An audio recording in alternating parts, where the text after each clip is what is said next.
Okay. All right.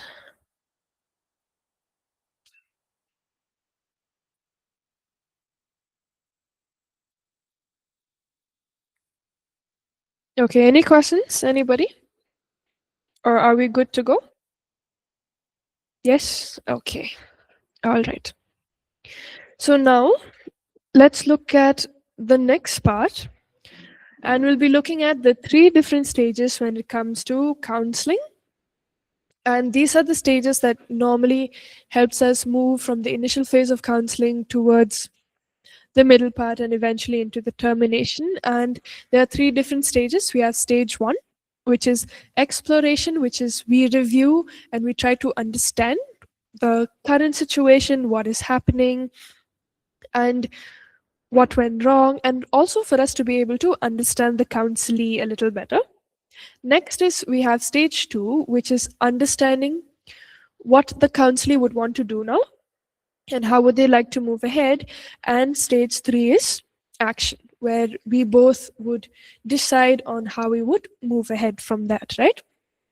So let's look at the three different stages closely so that we understand certain things. So the first thing that we need to understand is family background, right? Where did the person come from? How many members of the family, whether they're the oldest sibling, the youngest sibling, whether they're married, they have children, or any of the other details that we may need, right? And what do their families do? Why do you think it's important for us to understand the family background?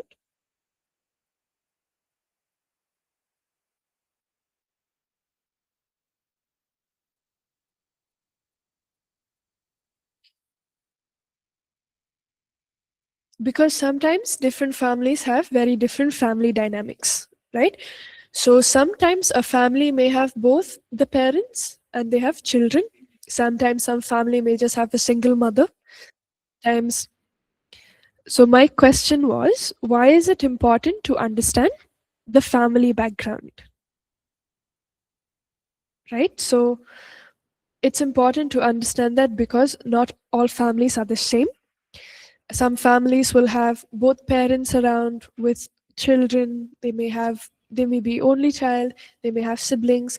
Sometimes they may just be a single mother taking care of the siblings, right? Sometimes it could be just the father taking care, or sometimes the siblings are taking care of themselves, right? So once we understand this, then we realize that there's also some gaps in the family, right? Because sometimes if some person is missing from the family, if they've lost or if they've been separated, it changes things in many different ways, right? So that's one. Next is we try to understand their social and emotional background, right? We see how the person has been handling and looking at things in their social environment, right? So every person's social environment would be different. For a teenager, their social environment could be either high school or college, right? For a young adult, some young adults might be married, some might be focused on their career, some might be working. So social environments are very different. And with different social environments, different problems, right?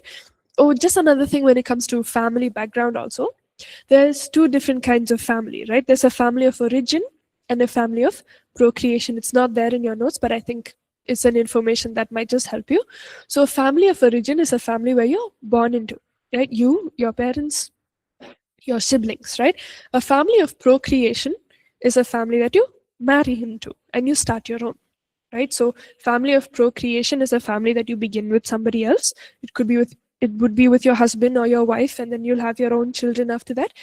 Family of origin is where you come from, which could be you, your siblings, and your parents. Okay. So next is we try to look at the current family and the social relationships, right? So every person will have different spheres in their counseling relationship, right? They'll have different social environments.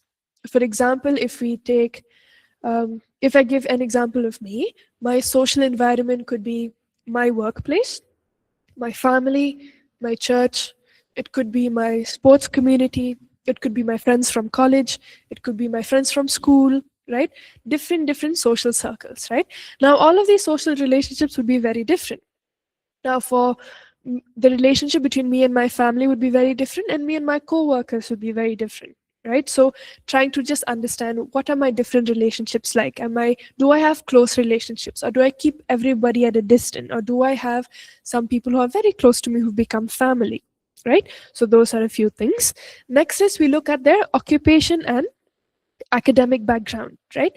We see what is happening with the counselee, whether are they studying or are they working, and how do they think about it, right? Like whether if they're working, are they happy with where they're working? Are things okay? Things all right? Or is that also a place of pressure, a place of stress, right? Or if they're studying, are they able to cope with their studies? Do they have friends, or are they isolated? Are they alone, right? Next is we look at finances. Whether we like it or not, finances play a very big role, right? We need money. We need money to function. So for some people who have a decent amount of income, flying, like not flying, coming in and out into their bank accounts, they'll be able to manage, right? It's not too big of a deal. But when you're looking at maybe the current job situation, um, their company has not given them salary for 2 months. Maybe the company is going through a cycle or something like that. Now, not getting salary for 2 months, if you're living alone, manageable. But if you're also responsible for other people, becomes a little difficult, right? So, finances is pretty important. Now, this is something that we also need to look at sometimes. Sometimes, when we are working in a church setup, we normally don't take money from people when they come for counseling, right? But then certain organizations, or maybe they're coming to you, they don't have to pay you, but they'll still have to pay their bills, get food, everything else, right? So finances still play a role. Spiritual life, whether the counselee has a good relationship with God or not, whether they're distant or whether they just see God as somebody who's there, like, worship, prayer maybe doesn't make sense to them. Like, how is their spiritual relationship like with God? Because I think we all understand that our spiritual life is also very important. You may go through the toughest seasons, but relying and putting your strength in God alone, sometimes you get through. You're like, it's okay. You don't even tell people sometimes what you're going through, right? But your soul, faith, and your relationship with God tends to solve the problem, right? Next is their sexual activity. Now, this is something that you need to explore a little sensitively, right? Now, it could come with young people, it could be with married people also. They may have different problems with all of these things, right? For young people, do they see it as something that they just use to just get over things, or they just use to pass their time, or is it something that's meaningful to them, right? Even sometimes within couples who are married, sometimes they may not be able to have this kind of relationship because of some problem, right? And sometimes those are the issues that they come with. But again, not everybody might be able to talk about it, right? So if this at all is an area that needs to be explored, it needs to be done very sensitively. Why? Because when we're looking back at culture, like even if you're looking at us here right now, all of us in this class, some of us might be able to talk about it openly, like even just discussing about it, but for some of us, not too comfortable, right? But that's also okay. Why? Because all of our cultures are very different. For some of us, we have had conversations about it, but for some people, maybe it's not something that's openly talked about also, right? So just move through this area with caution, right? Now, when we're looking at recreation and leisure, how does this person view recreation and leisure? We know that it's very important for us to do things that we like to do, right? But maybe if your student is a teenager who has to clear NEET exams, right? So for the ones who are not in India, NEET exams are exams, a very difficult exam that you have to clear in order to get into certain medical colleges. Now, for that person, if they have no time for recreation or leisure, they don't spend time to just maybe take a walk or watch movies or listen to music, big problem, right? Because then your brain is consuming too much, and obviously you'll feel the stress and pressure. But what if somebody, all they're doing is walking around the park the whole day? They're not studying. Now that's too much recreation and leisure, right? So most of the time, it might be a 50-50. Somebody will come in, they're like, it's okay, I'll take care of it. Or some will be like, I don't have time, I need to finish, right? So it's important to see where they lie. Do they have a good balance, or are they falling into the extremes, right? Physical health. Now, physical health is really important. right? I think most of us, we see that um, when we're exercising, when we're running, or you've been playing some games or something, automatically you feel better, right? One of the main reasons why is because physical health is also related to your mental health, right? When you're doing physical activities, you're running around doing exercises, it releases a lot of feel good neurotransmitters in your head, which automatically boosts your mood, right? That's why for most of us, when we're looking at people who are not doing okay, if they're feeling a little sad, one of the main things that we also ask them is, do you play sports? Do you walk around? Do you like taking walks? Do you exercise? Right? Because we know that if their body is physically active and they're moving around, that part is handled, right? And sometimes physical health also affects their mental health. If you've been sick, suppose if we're in the hospital and we're not well, we'll obviously feel sad, right? Many thoughts can come to our head also. So it's important to assess physically where the person is at, whether they're healthy, whether they're able to take care of themselves, whether they binge eating too much. Because sometimes if you don't get the proper nutrition also, your body will not function well, right? So that's important to remember also. And routine responsibilities, right? How does the counselee handles routine? So all of us, we have our own different routines, right? Some of us, we have to come to college, then we go back. Maybe we have to do our laundry. We wash our dishes. Maybe not every day, but laundries on a few days. And then on days that you don't have to do, maybe you'll have to finish your assignments, then spend some time with your friends, many things, right? So is the counselee able to handle all of this, or is this too much for them? Right? So basically, in the first stage of exploration, you're trying to get a basic history and a detail of what's happening, right? So in order to be able to understand this a little better, because this first stage is just history, right? You're just taking history, you're trying to understand what's happening with the client and where are they coming from, what are their background, do they have friends, and all of those things. Now, when you look at your notes, you see a case study, right? So now we will be using this case study of Dennis to be able to understand these different stages a little better. So we'll keep coming to this case study, but for now, I'll just read the entire case as a whole, and then we'll move on, right? So as I am reading, try to see what can you understand about Dennis. Maybe you can just like underline or like mark it somewhere so that when I ask you questions, because I will be asking you questions, so that I will see how much you've understood. Just make a note, okay? So Dennis is a 19-year-old doing his second year of engineering. He was recently found drinking alcohol on college grounds. When confronted about it by a professor, he became extremely argumentative and aggressive and was suspended as well. Now, Dennis has a history of getting trouble in college for missing classes, failing to complete assignments, and general rudeness to professors. So, a number of professors have reported being concerned about Dennis's health and well being and have stated that they were sure that they had smelled alcohol on his breath several times on different occasions. They have noticed deterioration in his college work as well as his general demeanor. Dennis was referred to a counselor for his drinking and behavior problem, and Dennis has admitted that he has been drinking quite a lot and sometimes by himself to get away from things. So, Life Area reveals that Dennis has difficulty in coping with academics. His father had unreal expectations of him, fulfilling his dreams of Dennis becoming an engineer. He resented his father for this because he secretly desired to join the local rock band. Dennis was forced to join an engineering college. He was unable to apply his mind to studies. Alcohol became his escape from reality. However, Dennis doesn't see that there is a problem with his drinking and believes that he can handle his life on his own, and the professors should mind their own business. Right?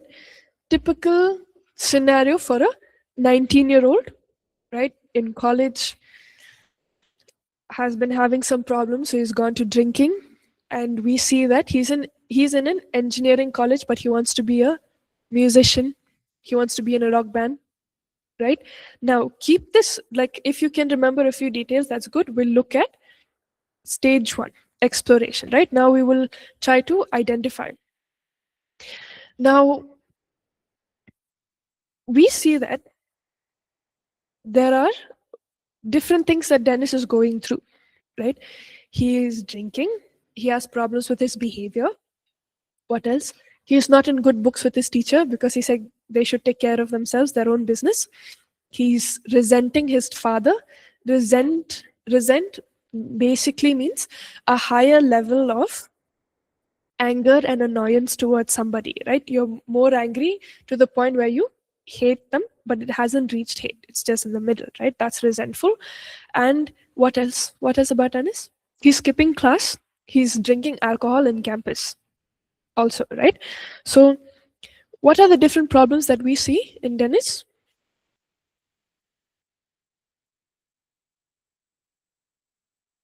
Constant drinking. Was that what you said? Okay, that's one problem. You said that, right? Okay. All right. What else? What else do you see? What are his problems? His behavior. Okay. What kind of behavior? What did they notice?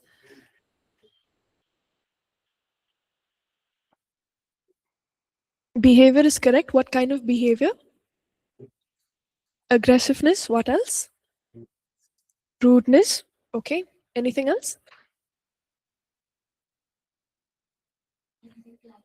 Missing classes. Very good. Not able to study. All right. And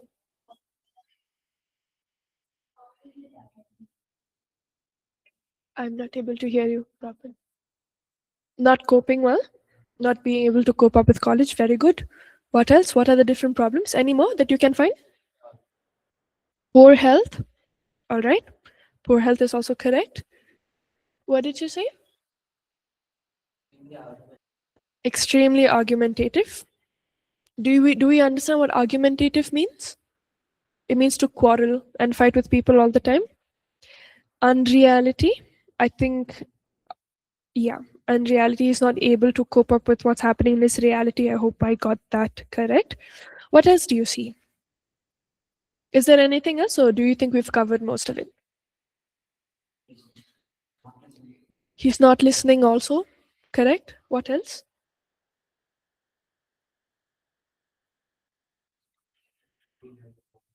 Mm. Both of you said it at the same time. He doesn't see his problem as a big deal, and his drinking also as a problem.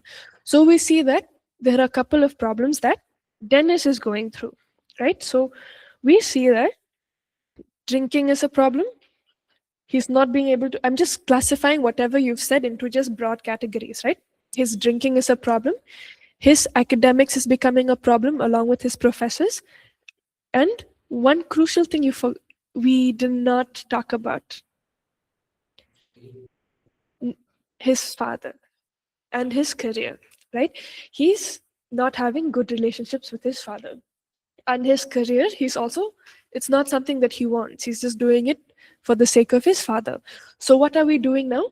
Right now, we're trying to understand what are the different things that are constituting his problem, right? So, we have figured all of these things out. So, now, do you remember the three needs of a person? I think it's somewhere in the second chapter: self worth, significance, and security, right? So when you're looking at the different needs, self worth, significance, and security, what do you see in Dennis? Where is his self worth? How do you think his self worth is aligning right now? It's low. His self worth is low. He's not caring for himself. It's very low. Yes. So his self worth, he doesn't see anywhere. It's not there, right? Why? Because his his future only is not aligning, right? He wants to be in a rock band, but then he's forced to do something that he doesn't like. His father wants him to pursue engineering because it's his father's dream. So his sense of worth, he's not able to find it because his sense of worth is coming through music and being a musician. But his father's pushing him towards engineering, right? Now let's look at significance. What is significant to him right now? What does he want to do? He wants to go to music, right? But his significance, though, according to his family, is coming if he becomes an engineer. So those two things are moving. They're little dicey, right? Now let's look at security. Security is where you have a sense of safety from, right? And mostly, where do we find our sense of safety from? Our families. And what is his relationship with his dad? Not good, right? So all of the three different needs that we have, which is self-worth, significance, and security, they're all shaking, right? Clear so far? So when you're looking at the case of Dennis, some of you have also mentioned that he is argumentative, he's aggressive, poor interpersonal relationship, his self-esteem is really low, he's arguing with a lot of people, he's not able to listen, right? He's having poor relationships with everybody, right? So maybe when you're talking to Dennis, now think about it, don't look at what's written on your notes. He's coming to you and, okay, I'll be Dennis, I'll try. And all of you are different counselors, right? I've come and I've sat, and I've just sat, I haven't said anything. What would you tell me? How would you begin this conversation with me? So you know the history, right? Because you're in the college. The teachers have said this boy has not been attending classes, he's coming to class drunk, he's not submitting his assignments, and he's not listening to any of us. That is what the teachers have come and told you, right? As of now, you have no idea about his issue with his parents because that is the history that you've come, right? But as of now, teachers have come and told you that he's drinking, he's not attending class, he's not submitting his assignments. You are the counselor, you know this information, I've come and I'm sitting like this. How will you start the conversation with me?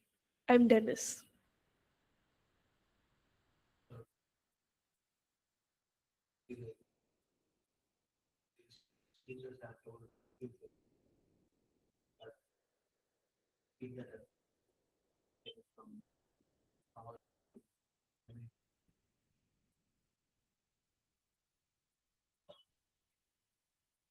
Okay.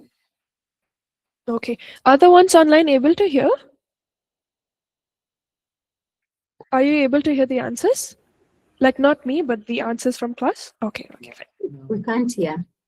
You can't hear. Okay. Can you just speak into the microphone? So I'd be like, so the teachers or the professors have told few things about you, because he might be knowing that teachers have complained about me to the counselor, and that's why I'm in this counseling room. And he might be expecting, okay, she might say why you're doing this and all, but like, let's keep aside what the teachers have told. Let me hear your story. What do you have to say? How are you feeling? What's going on in your mind? Okay. So yeah. So then, so I'll speak as Dennis, okay. There's nothing wrong with me. I don't think I have a problem with drinking. I drink every time and I'm okay. I haven't been drunk. I didn't do anything reckless. I don't know why the teachers are complaining so much about me. I think I'm good. I don't need to sit here with you. So where did you start drinking? Like when did you start drinking first? Very good. That's a very good way to approach. Because why? The first thing I mentioned is I don't have a problem drinking. I'm fine. The teachers are the ones who need to mind their own business, right? Because that was what he said. So now the next question comes in, why did you start drinking and when did you do it? Right? Which could be, I feel disappointed because I cannot follow my dreams. I want to become a musician. My dad is not letting me do that.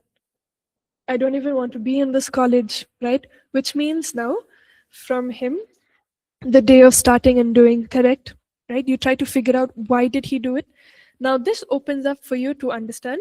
Now that is behavior, right? Now you asking that question is going to activating event. What is the activating event for him? If you look at the two examples written on your book, I feel disappointed because I cannot follow my dream.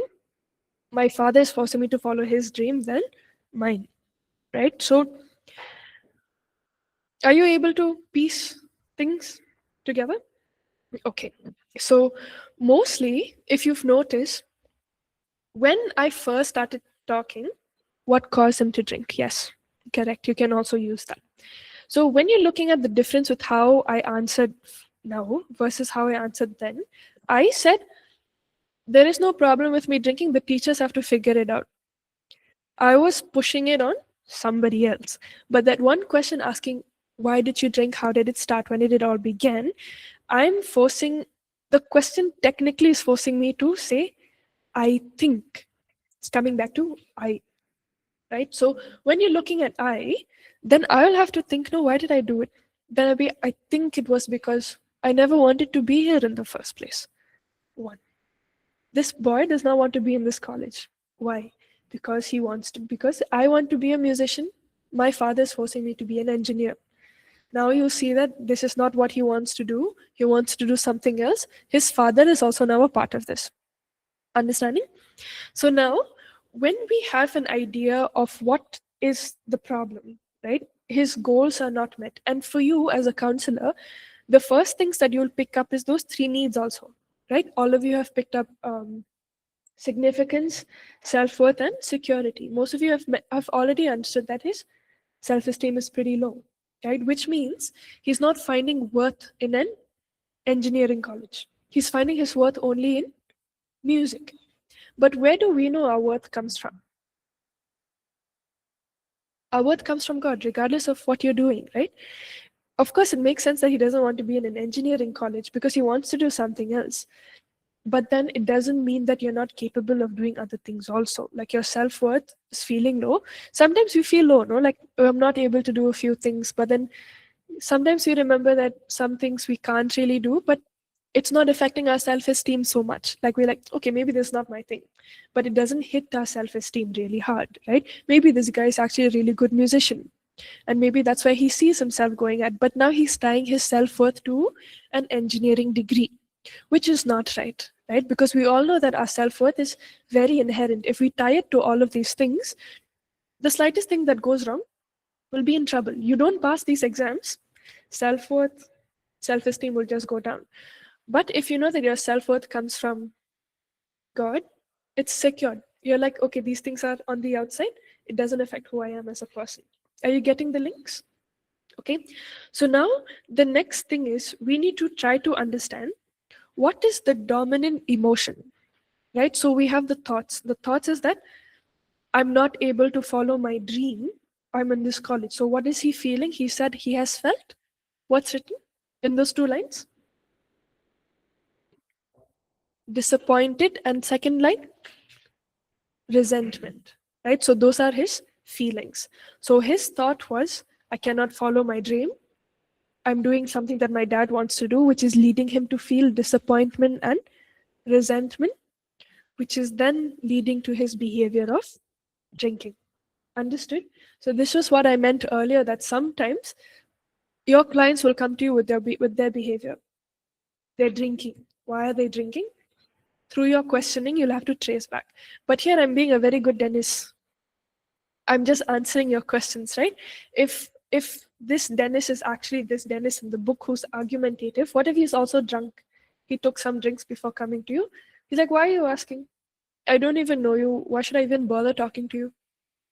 Who are you to ask me all of these questions? You might get these questions left, right, and center, right? So when those things comes in, you then have to realize that, okay, I can't ask him about all of these things. So normally a good way to proceed this would be, okay, what would you like to talk about? We have time. I think you'll have to be here anyways for the next 30 minutes. So what would you like to talk about? Sometimes they may choose to just sit in silence also. That's okay. Because sometimes they might just need that space. Be like, okay, this person is okay with sitting quietly with me also. Then during that time, you might question yourself, like, am I doing the right thing? But sometimes that silence is also needed. Okay, we'll look at this a little later. But you've understood so far? So then, when we're looking at this, we can then start identifying the goal. So what is the goal? The goal is to examine the counselee's behavior and see what happens behind that. So his behavior has been alcohol. So why did he choose that behavior? If you're looking at your notes, it's written that I need something to help me cope with my disappointment and anger, and that good thing is alcohol. So, because of his feelings and everything and the behavior, he just wants to numb everything, and the goal is to use alcohol to numb, which means he's not really coping with those feelings of disappointment and resentment. He's using alcohol to push all of that, right? Now, if you look at it, it's just an example that's written there. He knows that drinking alcohol in campus is wrong. Anywhere in the world, you're not supposed to take alcohol, which means you can get expelled from college. So he might be thinking, okay, I don't want to be here. Let me drink. Let me get expelled. Let my father learn how to deal with it. I'll go join the rock band. Many reasons can come, right? Or it could also solely mean that he doesn't know what to do, right? But I think when we're looking at how he has been talking so far, it's solely because he is resenting his dad a lot. He doesn't want to be there, right? So now, what we have to do next is identify the counselee's wrong basic thinking and the strategies of what they're doing, right? So here again, if you apply the thought, behavior, and feelings thing, we are able to see that this person is tying everything to a wrong belief, right? He is using alcohol to cope up, but we all know alcohol is not the solution, right? You actually have to deal with that problem.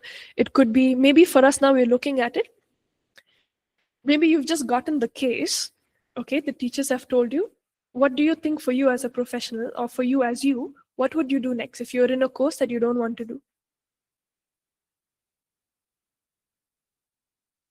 Hopefully all of you are in this course because you want to do it.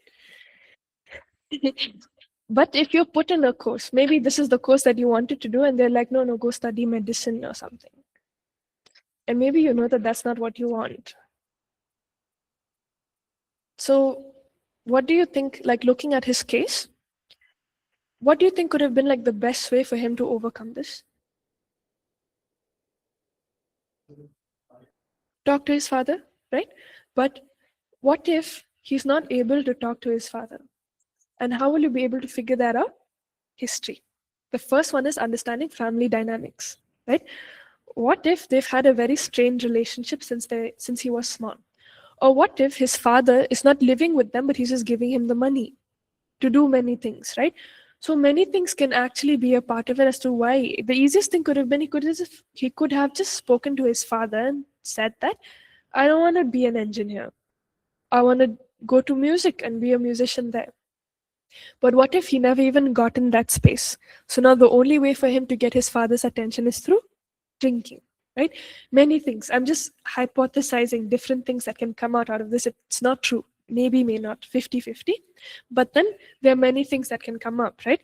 So now the main goal for us now in this space is to understand what is wrong with the basic belief, right? That is driving this counselee to think in a certain way. So rather than for us to suggest, it would be best to ask them, like, what do you think? What do you think is going wrong, right? Then he may say, if you look at your notes in page 25, he may say that I'm not good enough to be an engineer. Being a rock band singer will make me a fulfilled person, and maybe alcohol will help me get over my pain and disappointment. Those are the beliefs now that he has had because of everything that he's going through, right? But the wrong belief here, according to this example, is that his father doesn't love him and he doesn't care about his wishes. What if he never even spoke to his father, right? Like some of us have mentioned, he could have just spoken and see where they would have gone. And then he wants to teach his father a lesson to disappoint his father and get out of college. So now we see that these things are not all right, right? So mostly when we reach this stage, in this stage, the counselee will blame everything on the outside. The teachers are not good enough, they're not understanding. My father's the one who's not listening. I want to do something else. I'm not being allowed to do that. So you can see all the questions are all thrown outside, like different people, right? He hasn't personalized it yet. Like maybe he's not realizing that drinking is wrong. He's saying no, drinking is not wrong. I'm using it to cope because I'm very angry and I'm disappointed. It's helping me push all my emotions aside, so it's not wrong. But then for all of us, when we were looking at this earlier, some of us has mentioned that his health is also really poor because he's just been drinking. So he's not able to see that his health is also gone for a toss, right? He has to take care of that too.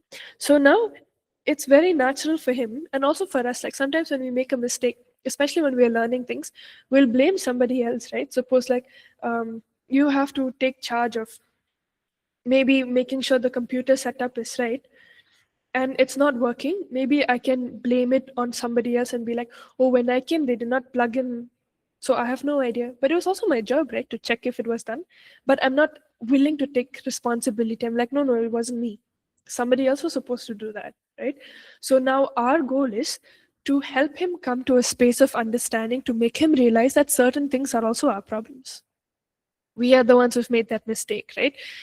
Drinking alcohol, his father didn't tell him to drink, right? He was the one who decided to drink alcohol and get himself into trouble, right? Now, what we will have to do now is we will have to assist the counselee to personalize the problem. So the meaning of personalization in general is for the counselee to be able to come to a space of awareness that he might also be a part of the problem somewhere, right? So maybe one problem that is not his was maybe his dad telling him to come to for engineering, right? But what is his problem? What do you think are his sides of the problem? Pardon? Thinking. Okay. One main thing is alcohol. That is his problem, right? What is the second thing? What did his professors complain about? He's being rude and argumentative. That's also his side. He can still choose to communicate nicely, right? Kindly. That's his side of the problem. What what could also be his side of the problem? It also could be communication with his dad, but of course we don't know much about his dad, but that could also be an option. And him not finishing his assignments on time. That's also his side of the problem, right? So once they reach a stage when they're able to realize that things are going wrong, so he may say that, see, the first example, I'm disappointed that I'm not allowed to follow my dream, but I need something to help me cope. Although I know alcohol is not the answer, right? And where does this stage comes from? It comes from quite a bit, because here is stage D. Technically, you're disputing the problem with him, right? You're trying to rationalize. Here he's trying to rationalize himself also. He's realizing that, yeah, I'm in a college where I don't want to do what I want to do, but alcohol is something that's my problem. I've used it to cope, right? So he's using it because he wants to numb everything. And he also wants to fulfill his passions of becoming a singer, because he feels that his self-worth is coming only from being a singer. So these things are solely his side of the problem. So are you able to see that the different sides to it altogether? It's not just one. Yes? Yes, no? So the last part of this is then, once we realize that, okay, for him, he has understood that alcohol is not going to solve everything and we need to find something concrete, whether it's for him to be able to talk to his father, we don't know, right? Whether he wants to talk to his father or maybe finish the course or something. What does he want to do? This stage is where we need to come, right? So for example, maybe he could say, like the last line, I realize that alcohol is not the solution to take away my anger and disappointment, but working towards my dream while I train to be an engineer. Now, this is an ideal situation, that he realizes that alcohol is not the way to do it. Maybe I can still pursue by having gigs and performing here and there, but also finish off the degree and be an engineer, right? So, this so far, stage one. It's in 2 pages. It may take you 3, 4 settings inside a counseling room, right? Because maybe the first session itself, he's like, no, I'm not talking to you. Can I please get out? Sometimes you might have students like that, especially if you're in a school, you're in a college. Kids, more or less easier to handle, but young adults, when they're in college, I think we all know because we all went through that phase, right? We know better than the whole world. Nobody else can come tell us many things, right? So we need to understand that all of these things play a part, right? And how do we understand more is when we do the case history taking, like when you're understanding their background, their family and behavior. Now we know that systematically that's how we're supposed to do. I think you'll be able to see that, if I'm not mistaken, in the chapters after that, because I think there should be somebody on skills. Yeah, anyways, we'll come to that in a bit. But the first thing is like we try to understand their case history, right? So normally when you're looking at page 22, right, the first thing is assessment, right? You're trying to understand what's going on, his family, where's he coming from, his background, whether he has siblings or anything. You know that there's something that you have to do because it gives you an idea of what is Dennis all about, right? But then if he comes to you and he sits cross-armed, he'll be like, I don't want to be here. Can I leave? You can't force him, right? You can't do anything. So sometimes, maybe in order for us to understand a little bit more about his family, because he's resenting his father, he hasn't spoken about his mother, right? So we can then ask him, okay, if you haven't spoken to your father, is there a way, have you spoken to your mother? And then he may say, okay, like maybe I've spoken to my mom, or my mom is not around, or my mom is not here, she's living somewhere else. Then you'll understand, okay, that person is not there, right? So, but then normally this is like a difficult thing, and we're purposely taking this to understand the different things that can come in. But normally, if it's a person who's coming in by their own free will to come for counseling, when you talk to them, I'm sure for the ones who may have attended sessions before also, it's a very basic thing where they come and they ask, okay, can you tell me a little bit about yourself? Where do you come from? What do you do? And automatically people will just start sharing, right? But these are things that are a little twisted, a little more complicated because different problems are coming in, right? So before I move on into stage two, which is understanding, just take a couple of minutes, just quickly read from stage one, which is page 24 and 25, and just see if you have any questions regarding that.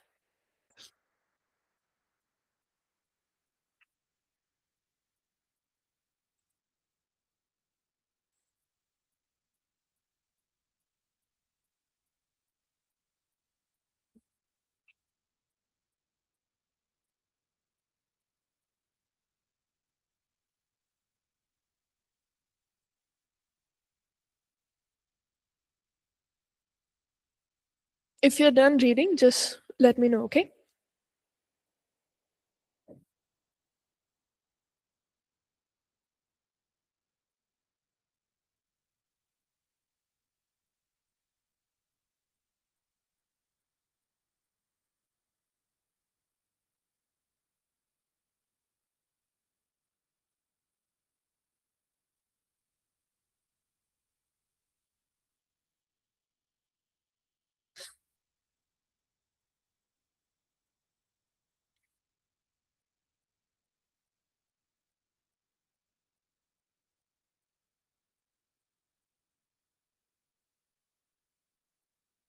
Any doubts so far? Okay. Are we good to proceed ahead? Okay. All right. So let's come to stage two, which is all right. Thank you for your response online as well. Now let's come to stage two, which is understanding, right? So in this understanding, basically we're trying to move from where Dennis is now to where he wants to be, right? So in this stage, mostly it becomes the goal setting. So why goal setting is important for us as counselors is basically so that you have a roadmap. You can't keep coming to a session and not know where you're heading to, right? So in a in this stage, you and Dennis, right? Dennis will decide where he wants to go from. Now he realized that he doesn't want to be here. It's wrong. Why? Because he's realized that alcohol is not the way to resolve these things. So he will have to go to, he'll decide now, what he wants to do from this, right? So he has realized that alcohol, just let me scroll it. So now he has realized that alcohol will not change anything. He has to learn how to deal with the problem, right? And following a dream alone will not make me feel fulfilled, significant, and worthwhile. Now he's understood that he can't tie his self worth to all of these things. Now, another thing that maybe is not mentioned here also could be, now, if Dennis has been drinking and he immediately stops drinking, what happens? Body will start to react, right? So his physical health is also on the line, right? So now there are many things to consider. Firstly, he has to change he wants to change his attitude to do something better. His physical health is also, now we need to check, because if he has been drinking alcohol for a very long time, if he immediately stops, might be a problem if his system can't take it. And now he has to bring in back his significance, self-worth, and security, right? And not tie them to these things. So let's just quickly go through this page, and then we will move to the second page maybe in the next class. So the first thing is we identify the wrong beliefs, right? Which is you're challenging the beliefs, which has happened in your disputing stage, right?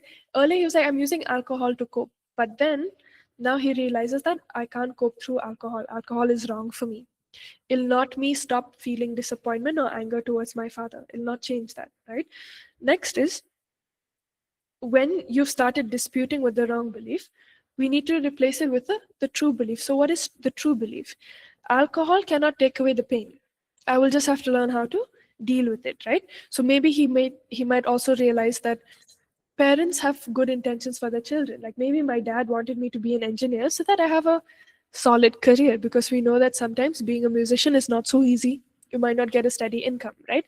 And maybe your father's is thinking a little differently. But see, we may know that now he has to say all of these things. Okay?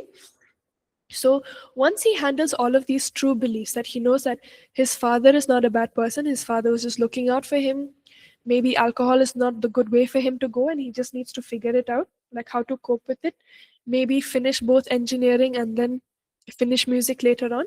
Now, all of these things are the ones that he's realizing now. So basically, what he has to learn how to do, deal with the negative emotions that he's carrying and learn how to not carry them into the future, right?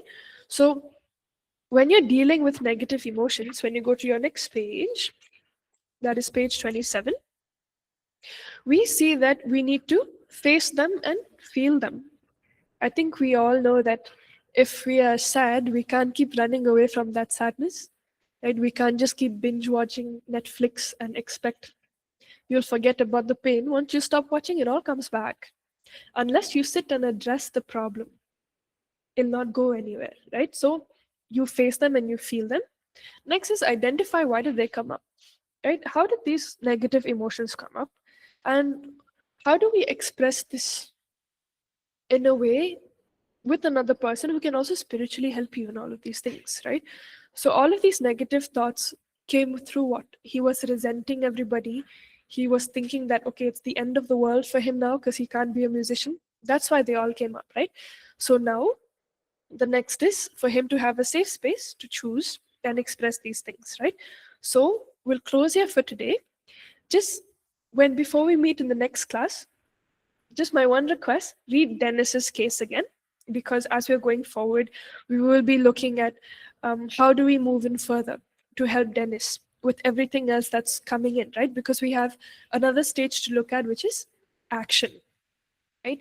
So before we move into these stages and we are leaving the second stage midway, just go through Dennis's case, so that, because we're going to keep cross-referring back to Dennis to answer a few of these questions. And please read. We've reached a point where now you need to be able to understand whether you've understood or not. Clear your doubts, okay?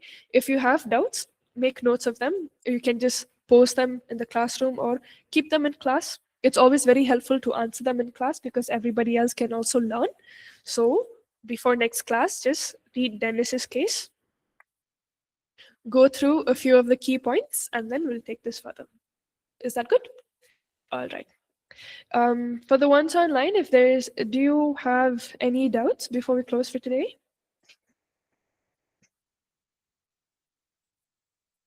I don't think there are any questions as well. How to counsel such alcoholic person to stop drinking alcohol? Okay. I'll make a note of this question and I'll take it up in the next class. This is a very interesting question to answer. There are different stages that we go through specifically when you're counseling people who are going through substance abuse. But I will answer this question in the next class. I think you have a class in a bit. So we'll just close in prayer for today. I'll answer this in the next class, all right? Okay, let's just pray. Okay. Father God, we come before you today to thank you for giving us another week. I just thank you for showing us the different ways and the skills for us that we need to be able to help your people in your kingdom, God. And I pray that as we continue to journey further into the different lessons, God, we pray for your knowledge and for your wisdom and for your guidance to be there with us, especially as we continue to meet different people as well, God. We just pray for your hand to be upon us. We pray that we're able to remember things, understand things, and do everything well, God. We just pray for your hand to be upon us all. And until we meet again for the next class, we just pray for your protection and for your love to surround us, God. We just also pray that everything that we do be done for your kingdom, your glory, and your honor. And we pray this prayer in Jesus' name. Amen. All right. Amen. Thank you so much Thank you. for joining in today. I'll see you in the next class.